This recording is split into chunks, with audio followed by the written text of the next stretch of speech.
in, come on in.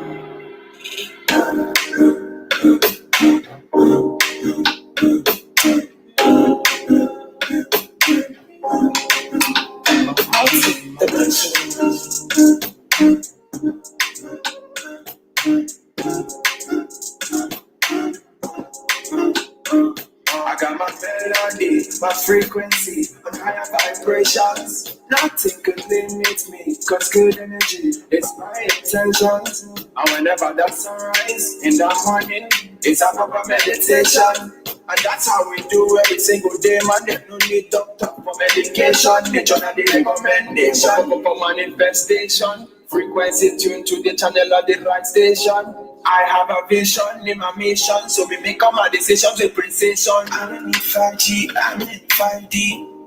Oh, I don't need 5G, I'm in 5D.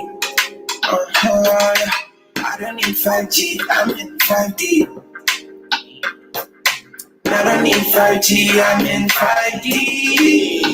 I like that. Dimensions. Everything's so good inside. I see you, Jessica. Hey. It feels like heaven. And you know it's on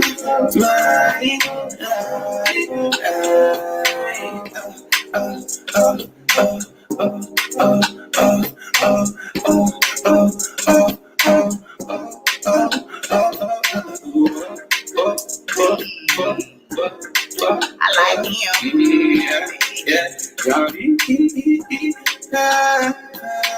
I don't need 5D, I'm in 5D. I don't need 5G, I'm in 5. Come on in. 5G, I'm in 5D. Divine Femin9 Takeover. Original kind of 5D.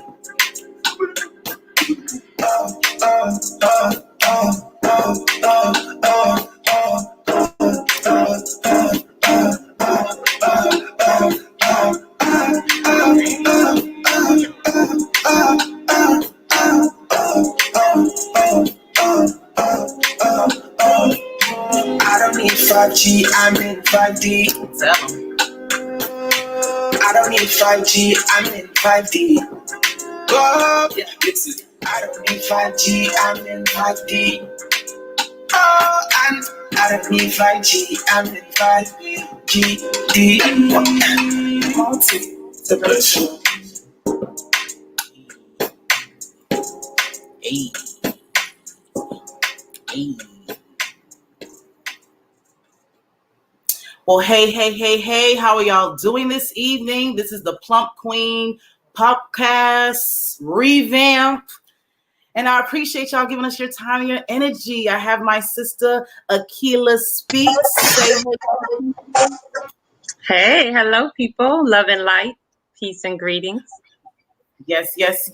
So like I said, guys, I told you I was going to have my girl on here. You know, we were talking about body image and narcissism and all of that. But all of that stems from this sister right here. And we're going to give her, you know, her situation in there and how she feels about this. And we're going to get this Divine Femin9 popping.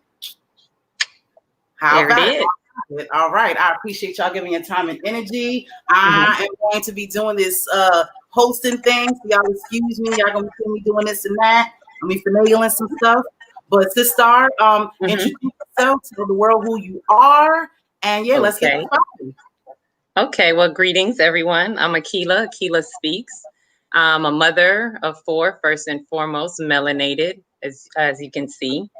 And what I bring to the table, Divine Feminine, this energy. I'm all about energy. My chakras, doing my chakra work. I was motivated about reaching out because of an interview with Plump Queen and Divine Chakra, which was, you know, right along the lines of things that I'm into. So I bring light, wisdom, knowledge. I'm about enlightening our people. And people, women especially, another thing that attracted me, like I said, Divine Feminine. So that's what I want to get into. And we talk about body image, as she mentioned. Thank you, Queen, for that introduction. Sorry I couldn't make it, you know, technical difficulties, but we're here, technically live. Being a NARC survivor is something that I speak also on the behalf of, being that it's been my experience, and I'm finding it to become more prevalent, and more sisters around, you know, so we'll get into that as the host leads us into it. I believe we were going to start off with body images. Is that correct, Queen? Oh, this Or is your show, Dollface. wherever we want to flow. Wherever you want to start, wherever we want to flow. So yes. let's start there, because that's something we bonded on first and foremost that we were talking about. As you can see, we have different, you know, body images, physiques, both melanated, but more I'm on the lighter side. Plumps is on the heavier side. I'm on the plump side. On the plump side. So we realized that I think I was explaining to you that I had my own issues, and she was shocked. Like, really? I wouldn't think that. And it was like, yeah, I always wanted to be thicker. So a lot of times we look at women and you think, okay, she's thin, you know, I want to be like her, or she has it. And no, we have our own issues. We don't like, for instance, if I can't wear tights, you know, thick girls could wear tights. And I'm like, man, I want to wear what she's wearing. I want to walk out with just some tights and a t-shirt. And I'm not that comfortable in my skin, you know, to do that. The thin girls that do it are usually like models. They're actually on the runway and they have that confidence because they're in that model arena. Without being in that model arena, another skinny girl is just feeling skinny and less than, not appreciated. You know, the men don't look towards us either, especially growing up. And it's not till you mature and really start to love yourself for who you are. I had to learn to love my skinny and my thinness. And then you have kids and then it battles you all over again. Now you're like, man, I had a six pack. That was my go-to thing. I might not have had the, you know, the Coca-Cola bottle shape, but my six pack was what I had. And of course, after kids, we lose that six pack. So a lot of women couldn't tell because they're like, what are you complaining about? You don't have a gut. Like I didn't have a gut, but I didn't have my six pack. I could not wear my belly, my cutoff shirts, my midriffs. That was no more. So then it's like you go through this roller coaster up and down with your body image. And, you know, 1 minute you're like, yeah, I'm loving it. Something happens and no, I don't like it anymore. You know, these changes. So we realize that, you know, you might think you want that, but I'm like, no, I want to be thick. I want your thighs. I want my thighs to rub, you know. It sounds funny, but you know, when I would go to the doctor when I'm pregnant, I'm the opposite. I go in going, come on, 5 pounds. Tell me I made 5 pounds. And the people in the doctor's office, yeah, they always were laughing at me because they're like, this one is coming in ready for gaining some weight, you know. And the other women are mad that they're gaining weight, but for me, I'm excited. And I'm looking for, what is the other thing think people have problems with? Oh, cellulite. I'm excited for cellulite. If I see some on my thigh, like, I got a dimple. I got cellulite. That's funny. Yeah. It's interesting because, again, like I was saying the other day, that is the complete opposite over here.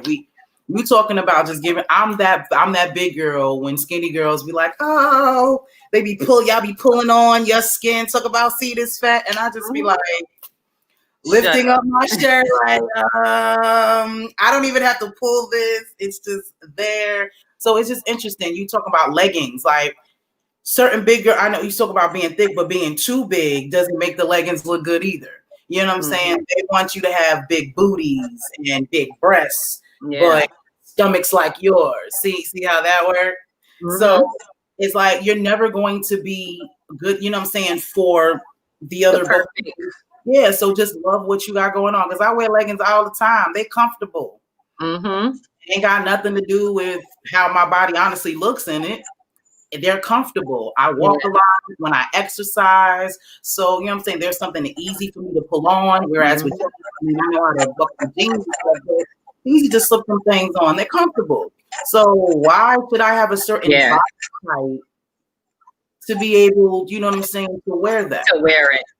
And for me, I would not wear it if I didn't have a long shirt to cover it to a certain degree. I would be very self-conscious around the hip area because I didn't have hips. And so if it wasn't like a long t-shirt to cover it, No, I wouldn't wear it. Swimming, forget about it. My teenage years, you would not catch me in a bathing suit. I swim in a shirt and shorts. It took a long time for me to wear a bathing suit, and now I'm kind of back to that. I'm not gonna lie. After having kids, I'm back to I'll jump in with a t-shirt and some shorts. And I hope there's a lot of big women watching this right now, because we feel like we're the ones who have to wear shirts because we got too much gut or whatever, so it's gonna come out of basil. That's why I don't care. Mm-hmm. That's why I don't care. When I go on the beach, you know what I'm saying? I'm going in somebody's water. I don't worry about stuff like that, because you will never do anything. You will stop yourself. You know what I'm saying? Those shirts are heavy. They collect water and it weighs you down. You can't really swim the way you want to swim with a t-shirt on. Can't be a mermaid. Yeah, you know what I mean? And I just feel like, and as you get older, and I feel like we need to teach this to our children, because I got older, having all these insecurities, and end up finding a man who loved nothing more than a fat chick. See? I met my king when I was 260 pounds. And he was loving it. And he was loving it. You know what I mean? Like, he don't like slim women. That's not his cup of tea. I grew up thinking that, you had to be your size. You know what I'm saying? But I grew up finding out, men like all different varieties. We come in different shapes, sizes, colors. Men like it all, to be quite honest. Mm-hmm. It's just their preference at that time. That time, you know what I'm saying? And we just need we need to educate, you know what I'm saying? Allow our children to love the skin that they're in, and you know what I'm saying, and hold that confidence, because honestly, men like confidence. Yeah. You know what I mean? What really shows. I get more men attention now with one arm than I ever did, you know what I'm saying, prior to that. And it's specifically because I'm confident in what I do. Don't get me wrong, I jazz up a little bit, you know what I'm saying? I clean up nice. You got to. Yeah, you know what I mean? But you know what I'm saying, I walk with confidence wherever I am, and that is the sexiest thing about me to them. You know what I'm saying? I'm not trying to tell you little young girls to be sexy, but you know what I'm saying? To love, eat them rolls, whatever it is. And if you don't like something, work on it. You know what I mean? Understanding your body as well. Not everybody is meant to be a certain, you know what I'm saying, to be small. Not everybody is meant to be, you know, be big. If you eat the right way, you know what I'm saying? And you know what I mean? And you live a certain life, your body is going to form into what it's supposed to be. You know what I'm saying? Like for me, my mother overfed me as a child, you know, thinking that's what she was supposed to do. So I've been a big girl my whole life, but that might not necessarily be how it's supposed to be. She overfed me, you know what I'm saying, as a child. So exactly. And I think the key, no, go ahead. Yeah, I think the key to that is mainly us loving ourselves. Yeah, I can hear you. I can hear you. The key is to loving yourself. Like we have to get to that point where the love is put inside of you, because nobody's going to love you more than you love yourself. Like that's what points to the confidence that you were talking about. We have to peel back those layers, because a lot of things have been put on us from even when we grow up and we hear things in I want to call it the race consciousness outside of our consciousness. And it could be even family members. They don't mean to do it, but they'll say things like, for me, I remember hearing things like, why is she so skinny? Or, you know, I come from a Jamaican, so their term would be, you know, why is she so mager? She needs to eat. She needs to put on some weight on her bones. And, you know, you will hear the adults talking. So those things kind of drop little seeds in you as a child. And you already feel self-conscious. You already feel like, okay, I'm not good enough. I don't look this way. I'm not appeasing to even my family members. So a lot of the work needs to be done within.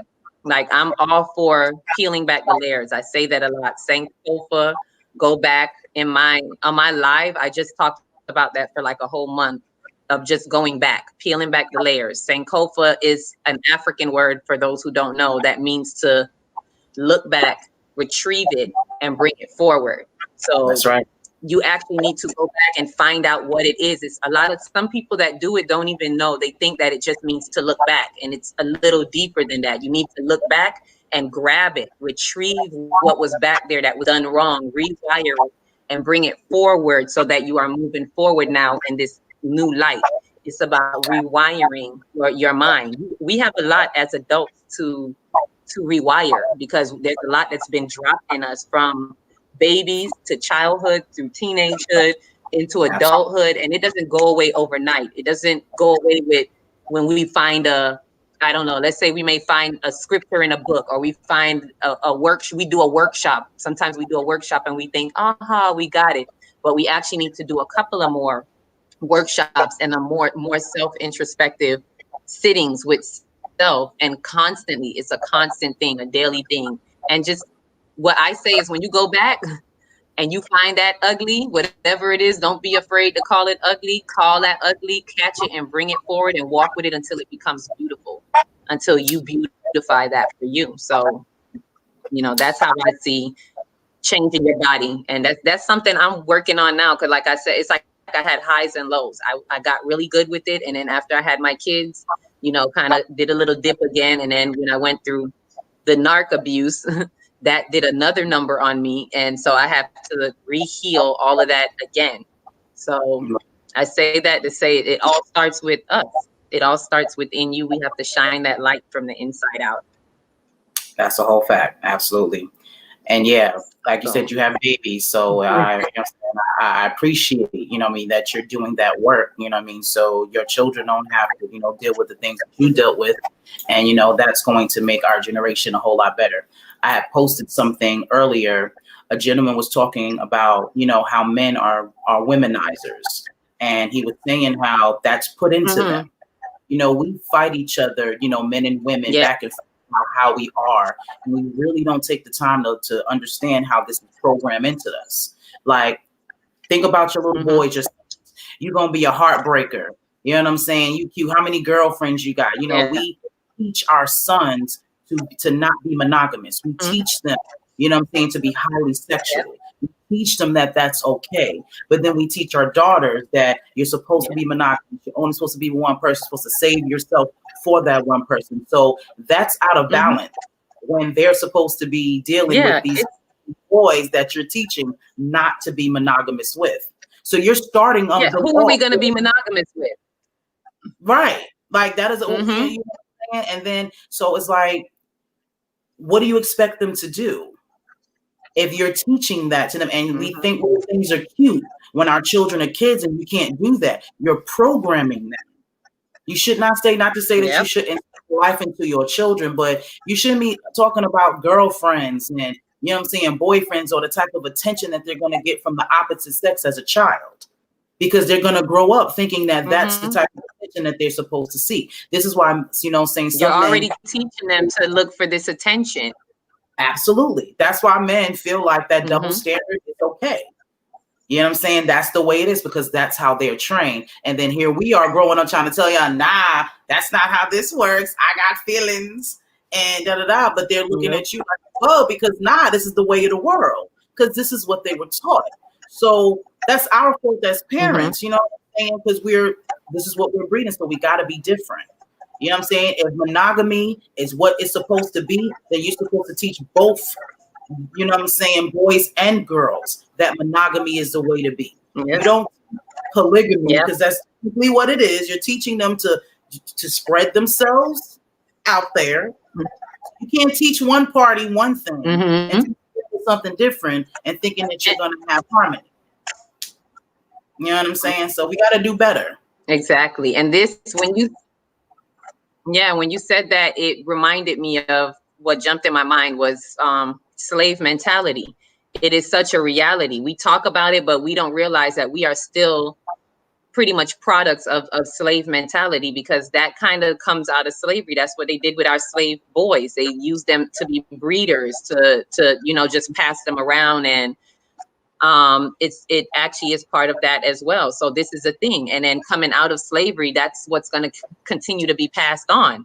Oh, go be this woman. You send your son to have this woman and get with that woman, and you don't even realize the mentality that it's coming from.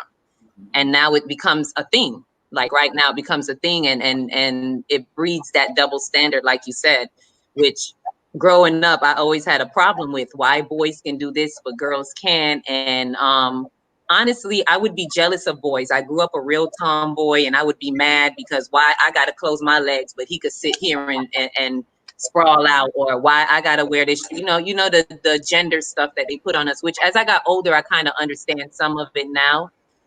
Yeah. But a lot of it gets pressed on you. It's almost like this oppression that they put on the girls, and I despised it. So I went the opposite way. And I grew up to be a very masculine female. I'm feminine. I look like a female, but I grew up very masculine. So me coming into this divine feminine, this is why I like your name, because I'm coming into this feminine side of me, I would say in like maybe the past 5 years of my life. That I decided, okay, let me try this feminine thing. Let me not fight it, because within us, there is both male and female, just like the Bible say, male and female created he them both. So within us, there is a union that you need to have within yourself. And if anyone's like hearing this and following this, plug this into the love yourself part as well. This is how you love yourself. Find that union within yourself, because there's that divine feminine and masculine in your conscious phase of mind. Your conscious represents the male, your subconscious represents the female, which is the feeling and all of that. So we have to understand these roles, understand these positions.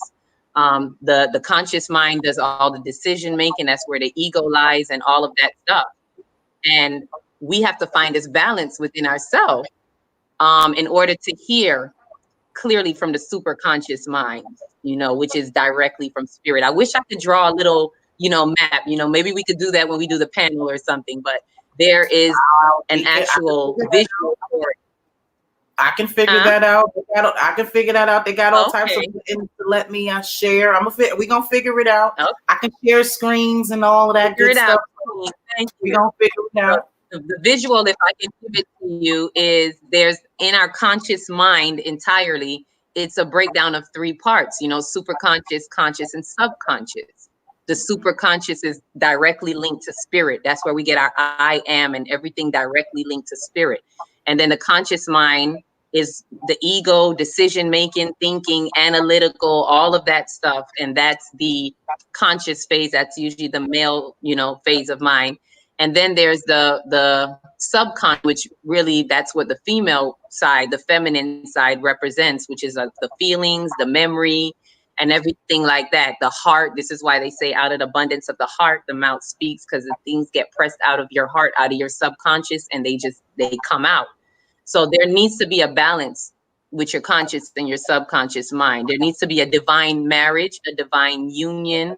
This is why I started to understand why they speak so much about marriage, because within you, there needs to be a marriage. And when there's that marriage, when you quiet all the chatter in your mind and you have that divine union, now here you get the free-flowing ideas from the super conscious mind, because God never imposes.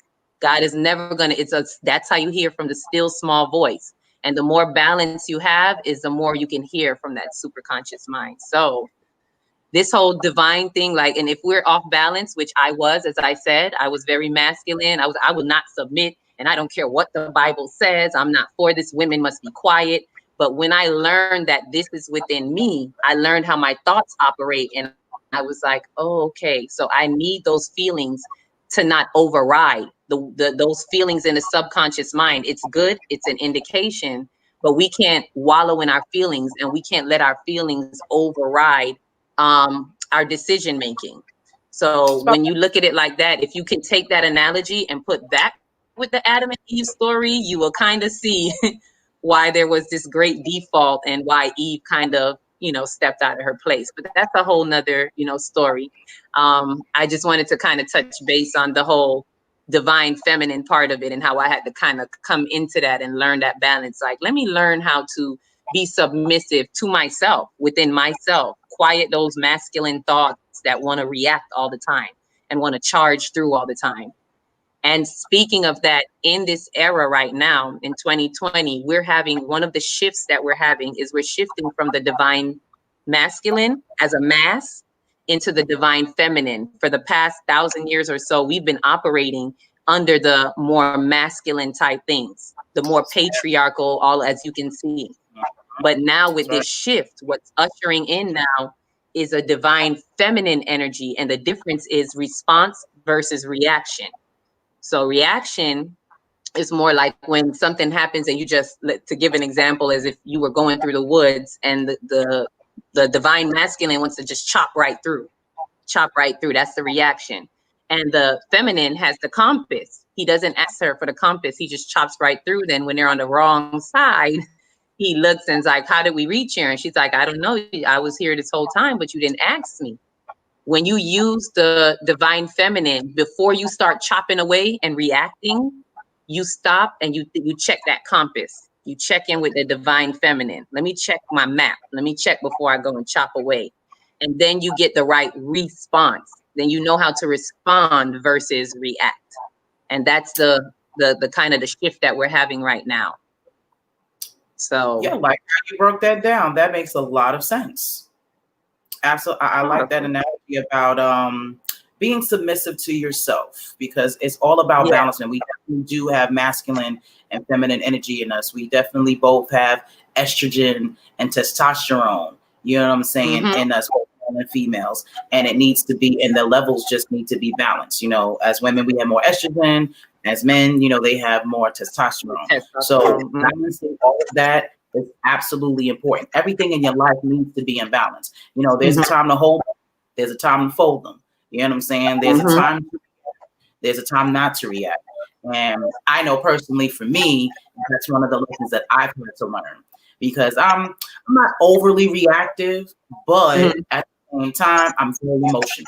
So when I feel something, I feel it to the upbeat. You know what I'm saying? Yeah, I feel it. I have to go through it. You know what I'm saying? I have to get it out. I'm not one of those people that hold things in. But I have it in my mind, this consciousness that, okay, I have to still, you know, be aware. You can't, everything you feel is not always right. You know what I'm saying? And then you have to understand the things that bother you and that makes you react. There's still something within you that you have a problem with. That you need. And that's a hard lesson for people to learn. We think that other people make us upset. We think that other people do things to us, but in fact, there's something inside of us. It's almost like a trigger. It is. That you triggered something in you, and that's why it bothers you. And that was your universe teaching you that lesson. All right, what is it about this person or this thing or what was said that bothers me? So now I need to work on that. Yep. Because life is a reflection of you. Exactly. So I always used to say that life, I used to teach that when I taught my kids that I had to teach Sunday school. And I would always say that to them. Sometimes they knew that would be the answer. Like, Miss, what about this? And I'd be like, life is a reflection of you. So you got to look at it and see when it's coming at you. And when we in the moment, we don't want to see it. It's hard to see it. The way I always explain it, easiest way, is because it's a magnifying glass. When we see it on the outside, we see it 10 times greater. So it's hard for us to connect it to ourselves. And I had to work this myself to see it. Like when the lady told me this, I walked out of church. It was in a church. And I was like, I don't like this lesson. No, she's not going to tell me that. I know that there's something about my friend that I don't like. And I know that's her. That has nothing to do with me. But Spirit sat me down and was like, just listen. And I was like, okay. And the more I listened, the more I actually did the work sitting right there mentally. She was like, take the magnifying glass off of the person. Think about that very thing that you don't like about them. Say that very thing out loud if you have to. And then think about how you are like that, but not take it down a notch. Take the magnifying glass off. Don't look at it magnified. And look at how you are in some way like that. And honestly, it was a friend that I had that I saw laziness. What bothered me about her was just ultimate laziness. And I knew that I wasn't that kind of lazy, because pretty much the way she would leave her house. And I'm like, man, this is annoying. I would never leave my house like this. But I took off the magnifying glass and I was like, oh, I am lazy, but I'm lazy in this kind of way. So it annoyed me so much in her. This is why we have to pay attention. What's really annoying you about that person? It annoyed me so much in her because it was inside of me and it's something I don't like even for myself. But I couldn't see the lazy inside of me because it wasn't magnified. Makes sense. That makes 1,000 sense. Well, you are well on your journey to elevation, because it's all honestly about checking yourself. Yes. people don't want to do that. You know, that's No. the hardest thing for folks to do is to really look at themselves, you know what I mean, and see how what part they played and what they can change in themselves to make the situation better. And that's going to turn into our NARC conversation. NARC, there we go. Before we go, is the lighting good? Do you want me to turn on the light? That's up to you, Dollface, because it is getting darker. So Can you still see me? So yeah, you should put on the light so it can be a little so we can see you more better. Okay, we'll do that. We'll organize some light here. Okay. Is that better? Yes, ma'am. We see. Okay. All right. So from your perspective, what is a narcissist? You know what I'm saying? How do you know that? You know what I'm saying? Because you call yourself a survivor. Why do you call yourself a survivor? A NARC survivor because I survived some serious turmoil within this past year, right before COVID and everything. It was the end of last year. I was with this person for the past 5 years. Right when I was on the beginning of my divine feminine journey, I ran into this person, decided to exercise my feminine, subtle stuff with this person while I'm working on it with myself. So at the end of almost the 5 years, which was the end of last year, I had just had my last baby and we were just going through it. I realized something happened where I realized the mask. I didn't know it was a mask yet. I didn't know that much yet. I saw that there was an illusion that we were living, and I called it out, and I was like, so we were living in this illusion the whole time. And I remember looking at him and seeing it. I don't know how to explain it, but it's like you could see these thoughts chasing in his mind. And I was like, okay, something is really up. And it's like from I pinpointed it, I went through this spell for the last 2 months, with December being the worst. I've never been devalued on that level. And I couldn't understand why. I'm like, what happened? Because he used to treat me so well, like a queen, but he was just being very, I want to say, disrespectful to my feelings, and knowing that I just had the baby and postpartum and all of this. So at the end of that, he left. And it wasn't until he left that I realized I was dealing with a narcissist. I was sleeping and woke up to one of those channels. I wish I wrote down the guy's name, but I remember it was a white guy, and it was like 4 o'clock in the morning. It would wake me up every morning. Like it was just coming to me. I don't know if my spirit guides or was bringing me these answers, because I was left discombobulated and confused. When he finally left, we had an altercation and he left. So it would come on and it would say all these things about NPD and narcissists and all these different signs. And then you would read different people that went through it. And it feels like we're all dating the same person. That's how they're very predictable, all narcissists. And if you look at it, it's almost like you're literally dating the same person. They go through these phases where they devalue you and then discard you. You are a supply for them on many different levels. People think that, oh, you must be weak, or they prey on the weak. They don't always prey on the weak, especially a covert narcissist. They're actually looking for what they call grade A supply. They have different supplies, grade A, grade B, grade C. Grade A supply is when you are actually strong, and they want that light and that energy, which is pretty much where I was. I realized I was like, oh, I was grade A, because I knew I had worked through so many things, and I wasn't at that level where I was self-conscious and all of that anymore. I was on my journey. So he got me at grade A, and he was taking all of that energy. But once it started to flip, where this is where I learned when their masks fall off, because they wear different masks. And when you discover that you're in an illusion with them, especially when you bring it to them, I realized that that's exposing them. I didn't know I was exposing him. So the trigger to his behavior of devaluing me was the fact that I brought that to light.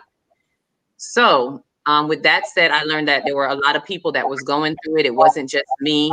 If anyone else here has been through it, check one of these channels out, because you're not alone. There's so many NARC survivor channels out there. Like, find one, a good community, and learn more about yourself while learning about them. I would suggest don't get fixated on them. Meaning, don't try to seek revenge and all. Like, I had to kind of put that stuff out of my head, because you're going to end up down a rabbit hole, and it doesn't really help you.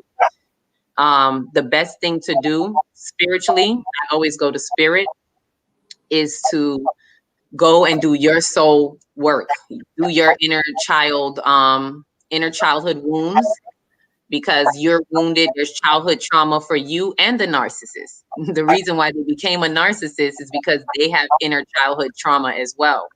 And so we have to kind of look at it in a spiritual light and realize how maybe this is a karmic relationship and it's there to bring you out of something as well, and not look at it so like a personal attack, because it really does feel like a personal attack. I get it. You wonder why this person turned on you, while they're devaluing you, while they're treating you the way they did, and then they discard you. Usually when they discard you, it's because they have found something else. They're moving on to something else, and you are a liability to their mask falling off. You're a liability to the identity that they're trying to uphold. So now you become the target. So it's just so much you can learn about them. But I call myself a narc survivor because as tough as it was with just having a baby, I have 4 girls, and it was hard, and COVID hit right after it. So yeah, I had to do my self healing pretty much for this whole year, from I would say January, February. I didn't really come out of it till maybe around April. I started to kind of see some light, and I think COVID kind of thrust me into it, because I realized I was, as a light worker, that's another thing I noticed. I am one of the light workers, as you are, Queen. You're a light worker. I am. A lot of light workers too, I realized, was getting this hit right before COVID, like about 2 months or a couple months before COVID. We all kind of got this major hit, whether it be relational, financial, or something kind of hit us and threw us off a little bit. But what I realized is it was for such a time as this, meaning to prepare us to be the light workers that were needed during this whole COVID thing, because now a lot of light workers are needed. So that is very true. I can definitely contest to that. I definitely went through some things prior to the situation, and yeah, I've been doing amazing things ever since. So that you are correct about. So when you say you've been doing you've been doing work, you know what I'm saying, to elevate yourself, what exactly does that mean? What have you been doing? Well, for me, as you can see, I've always been introspective. I've always been willing to look within. So for me, it's a little bit easier on that side, because whereas a lot of people, it's hard sometimes to look within. So that kind of gave me a ledge up. But beyond that, because I was really down, I didn't want to see anything. I didn't want to see forgiveness, anything. But I knew forgiveness had to be there. I was like, I know it's up there, but I'm not there yet. I was really down. So I think the first thing I started in April, what brought me out, was gardening. Gardening has a lot to do with grounding, which is with your root chakra, which I found out I need a lot of work in my root chakra area. I'm good with my upper chakras, but my lower chakras, I have to do some work.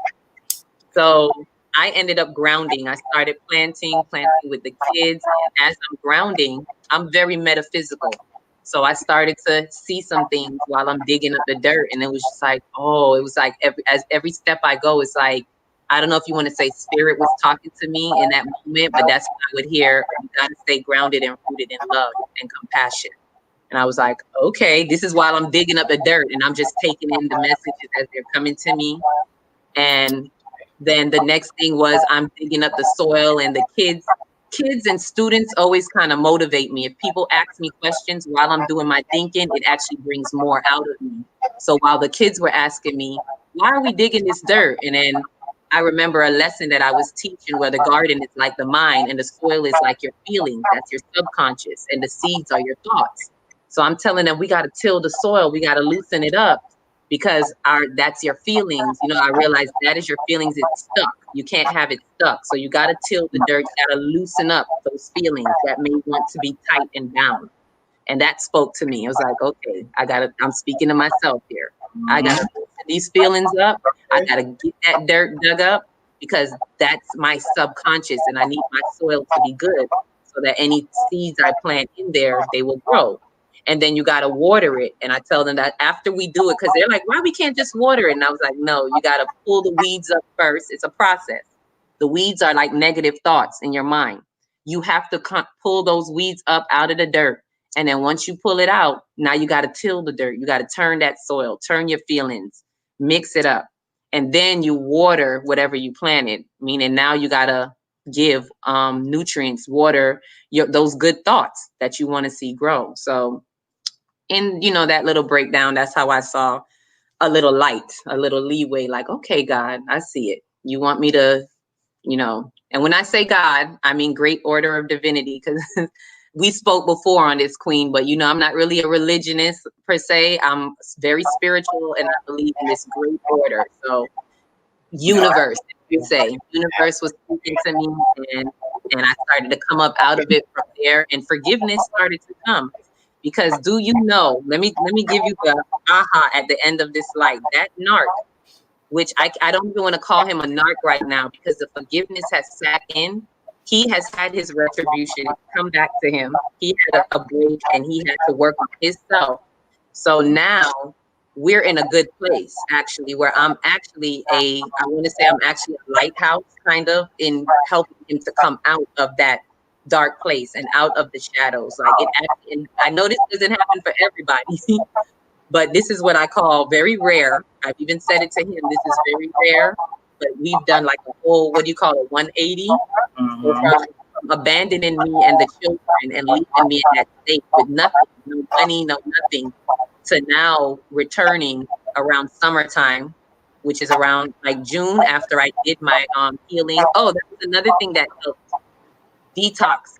I did a detox in June. I did it with a group of women. Okay. It's a sisterhood bond, and we did a actual detox, spiritual affirmations, and that actually strengthened me. I call it my rebirth, and I felt like I was born again. And at the end of that, he came back around, and I was like, boy, God, you know what you do, because I was ready to go on my chakra mission, my chakra workshop, and then that came up, and I ended up being this light towards helping him come out of his trauma and what he's, because as I said, narcs have their own trauma. They just don't know it, and they're not willing to admit it. Absolutely.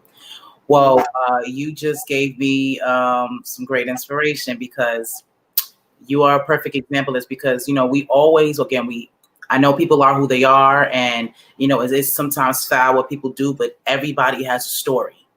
Mm-hmm. No one is born a narcissist.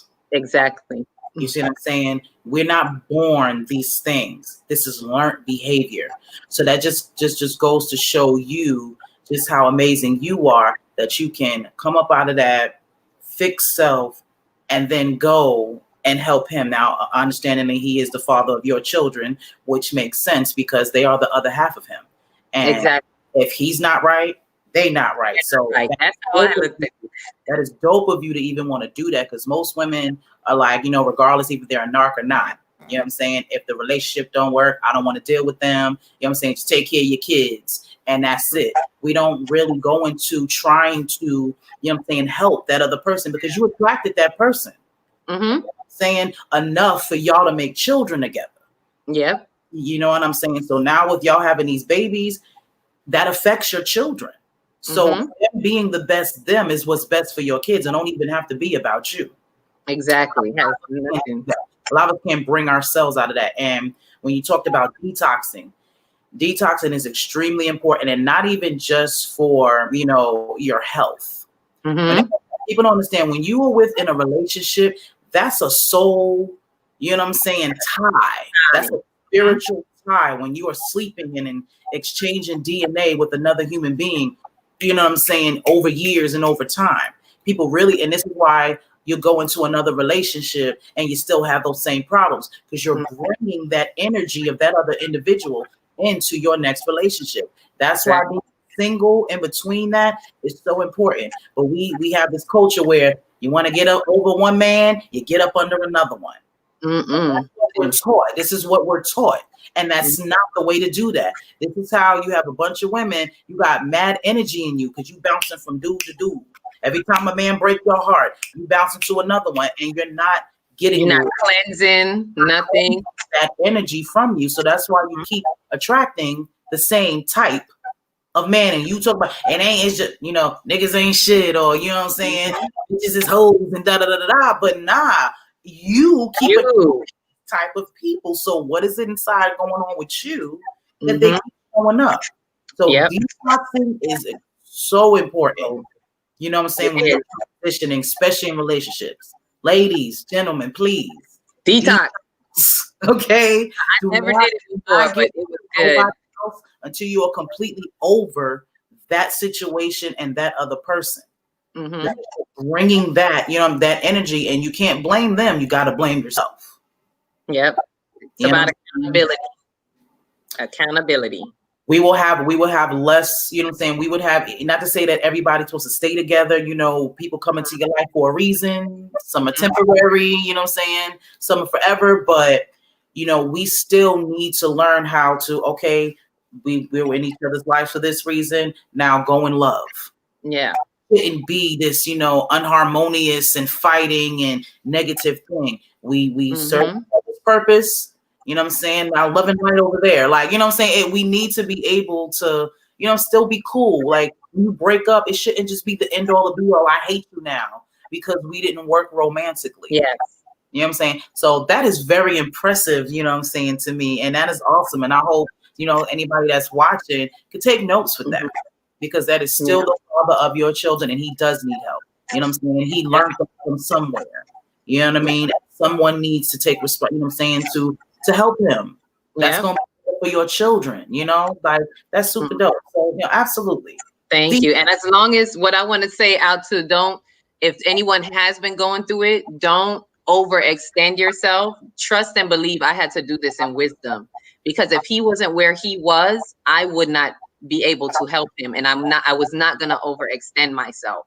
So do the work within and make sure you listen to that guiding light within, because you can't just jump in and help someone who's not ready to help himself. You can't put on that cape and then say, all right, I'm going to help you because, I know that you're a narc and you need some love and you got childhood trauma, and they're not ready for that. You're actually going to do more damage to yourself.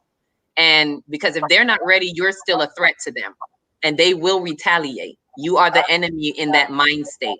So we have to be very wary of that. Do your research on NPD and be clear if any woman out there is, or man or woman, because it comes both ways. Another thing that helped me is staying no contact. That was one thing that I would wake up to that guy every morning saying, no contact, because they can continue to bring you down and they'll try to send what they call flying monkeys, people that you guys both know around you to get information. Don't fall for that. You have to stay really firm with no contact in order for you to heal. And if you decide to be in a position, if there is an opportunity where you can help, do your internal work and make sure that that person is ready. Don't fall for the sign, because they will fool you. They will put on a sheep suit and they will put on a new mask and they will pretend. So you really have to do your work and make sure you're strong enough to know, to have the insight, which is what the detox does. I'm glad when you mentioned that. It's more than just food. The detox and fasting has a lot to do with your third eye, which is your insight, and you need that.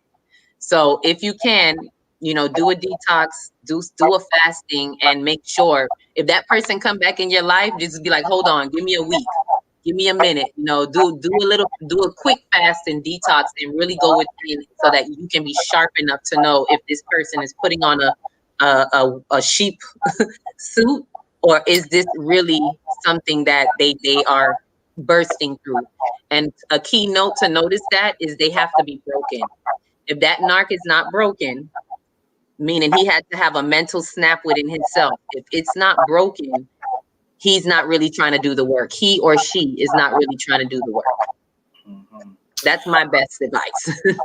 Okay, well, somebody made a comment on YouTube. It says, Akeelah, wonderful analogy. They paint such a clear picture of the information you are providing.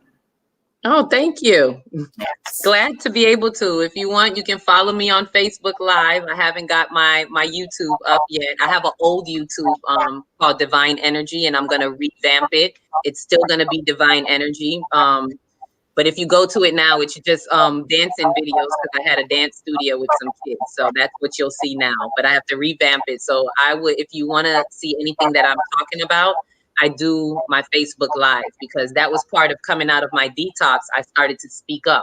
I was always vocal, but I had lost a lot of my throat. I had to do my throat chakra work and really come back to myself. And after the detox, by the end of June, I just started going on and saying, let me just do my Facebook Live, and whoever I can reach, whoever I can help. I know I have a gift of illustrating things well and bridging the gap, for others, making it very visible visually. So if you're interested, you can follow me on my Facebook, Kesi Williams, on Facebook, Kesi Williams. All right, let's see.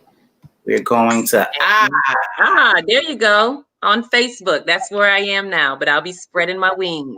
There you go. There you go. Yes. And another thing I believe we talked about. No, go ahead. Sorry, go ahead, Queen. No, I just appreciate, what I'm saying, you talking about this and expressing yourself, because, a lot of people don't like putting themselves out on Front Street. They don't like telling their business. They're embarrassed, what I'm saying, about certain things, but people don't understand, you're not the only one going through the things that we're going through. We have this thing in our minds that no one understands us, and we don't know, no one knows, but that's not true. There's nothing new under Ra or under the sun. Under the sun, right? We all go through, I'm saying, I might not go through the same particular thing, but we all go through things, you know what I'm saying? And we also have empathy for that. You know what I mean? So we need to get that out of our minds. I feel like sometimes that's almost even a crutch to allow us to continue to take the abuse, because nobody knows or understands where I'm coming from, and that's not true.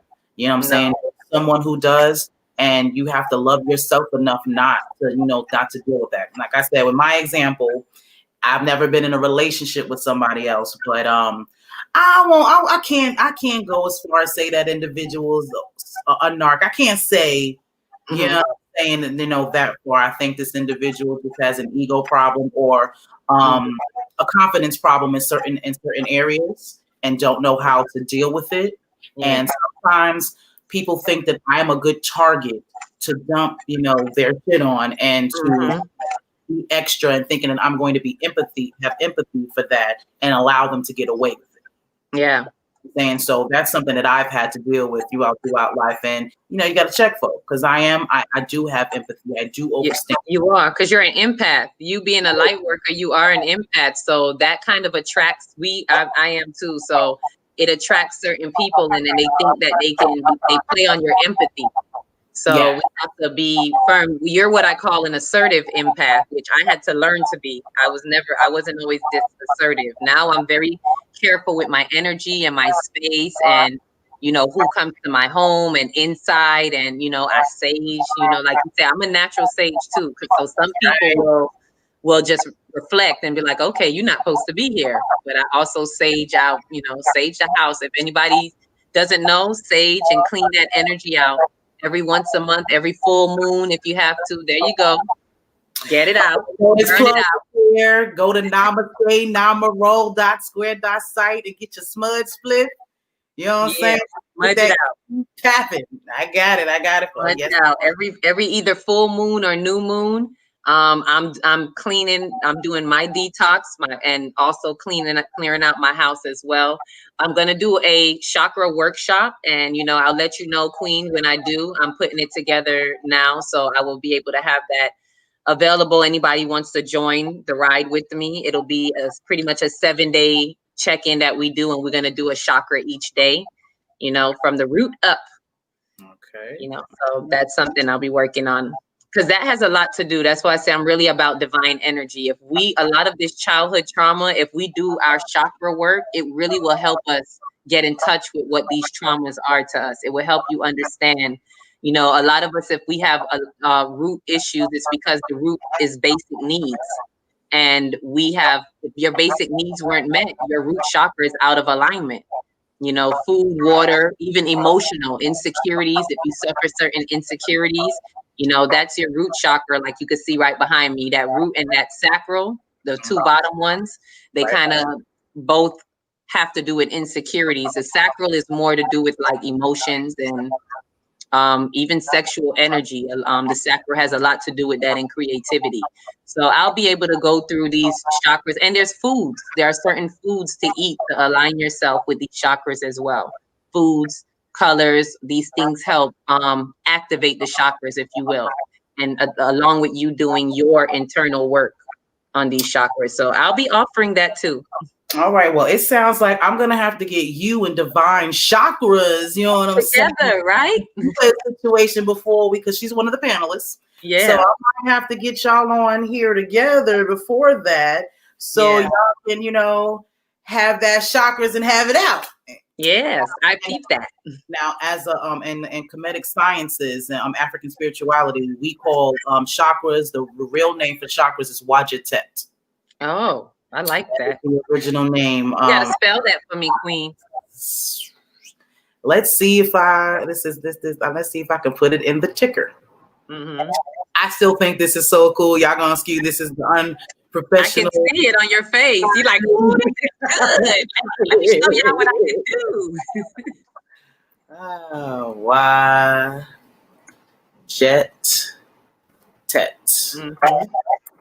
Yep, spell it out for me. I gotta write it down. Let me get my writing utensils.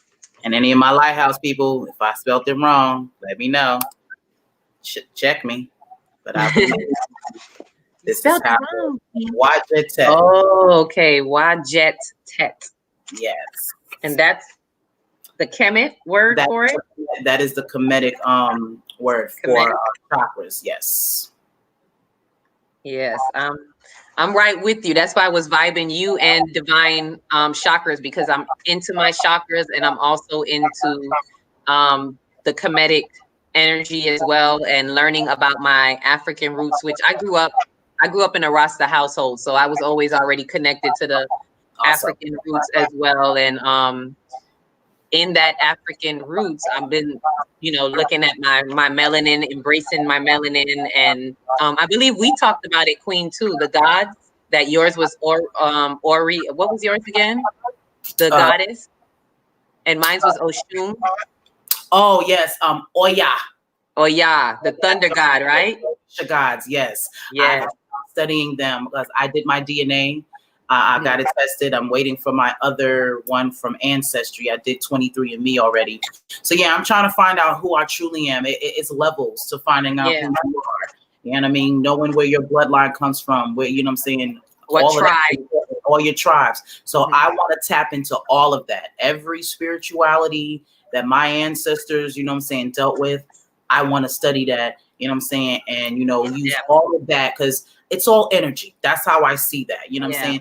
It was all an energy, and we all give different names. Each era, you know what I'm saying? Each generation had their own way of expressing the same energy.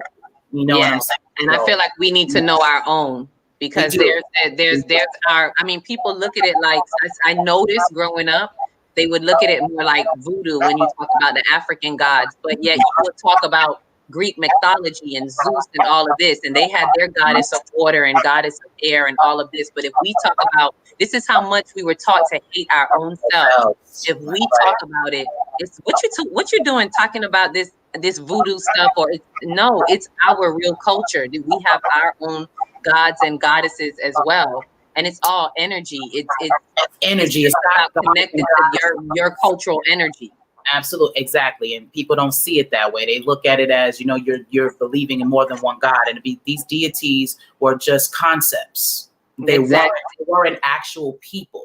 They were representations of concepts, you know what I'm saying? The laws of how you're supposed to live, you know what I'm saying? How you're supposed to do things. So because we wrote on the walls, we gave you visuals, you know what I'm saying, of, you know, those concepts. So, but of course, you know, when the colonizers came in and did their thing, they didn't understand that. And they just pretty much just warped history. Yeah. Took it as their own. And we have to see that. Like you said earlier, we got to go back. We got to go back. We got to it, and we got to bring it all back. You know what I'm saying?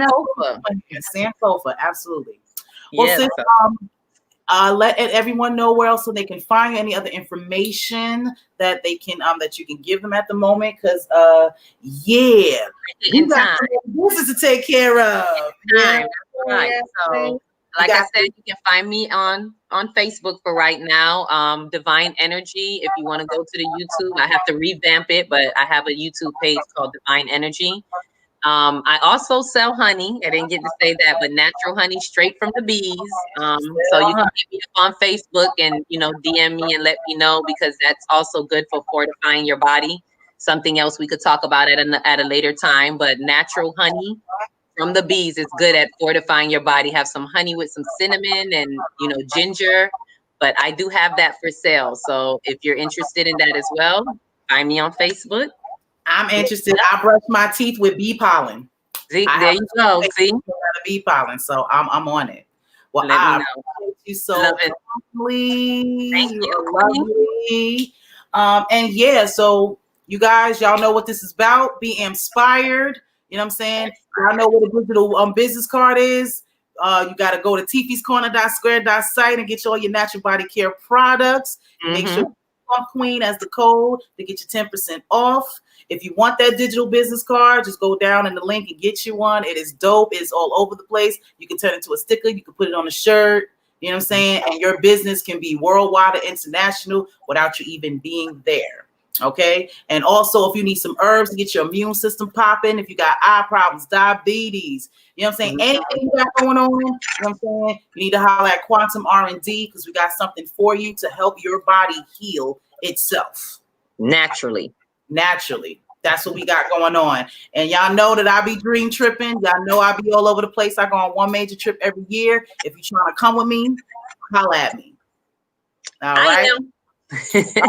I got you, girl. We about to be international. We about to do this. Let's go. We in it. So I love y'all. Appreciate your time and energy. And you'll be seeing more of Akeelah Speaks on the Pumpkin Podcast. Love and light. Fire, love and lights. And we out of here. Bye.